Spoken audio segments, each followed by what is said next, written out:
Rashtrawadi Congress party अल्पसंख्याक विभागाची नूतन पदाधिकाऱ्यांची नियुक्ती सोलापूर शहर जिल्हा कार्याध्यक्ष जुबेरभाई बागवान यांच्या शुभ हस्ते करण्यात आली। नियुक्तीचा कार्यक्रम अल्पसंख्याक शहर जिल्हा अध्यक्ष अमीरभाई शेख व अल्पसंख्याक शहर जिल्हा कार्याध्यक्ष संजीव मोरे यांनी आयोजित केले होते।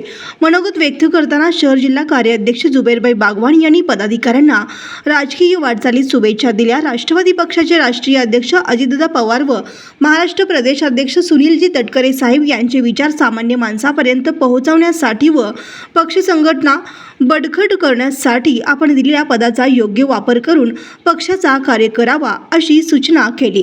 नूतन पदाधिकारी जिल्हा उपाध्यक्षपदी महबूब इस्माईल रेड्डी, मुसेब एजाज अहमद शेख, शहर जिल्हा सचिवपदी जैद बागवान, शकील बोळे, शहर जिल्हा सरचिटणीसपदी एजाज जावेद शेख, सोहेब मोहम्मद उस्मान बागवान। यावेळी शहर जिल्हा कार्याध्यक्ष जुबेरभाई बागवान, अल्पसंख्याक शहर जिल्हा अध्यक्ष अमीरभाई शेख, अल्पसंख्याक शहर जिल्हा कार्याध्यक्ष संजीव मोरे, महाराष्ट्र ओबीसी सेल उपाध्यक्ष संतोष भाकरे, मध्य विधानसभा अध्यक्ष अलमेहराज आभादीराजे, अल्पसंख्याक शहर जिल्हा सरचिटणीस अनिस शेख, अल्पसंख्याक सोलापूर शहर उत्तर विधानसभा अध्यक्ष नवाज शेख, इतर कार्यकर्ते व पदाधिकारी मोठ्या संख्येने उपस्थित होते।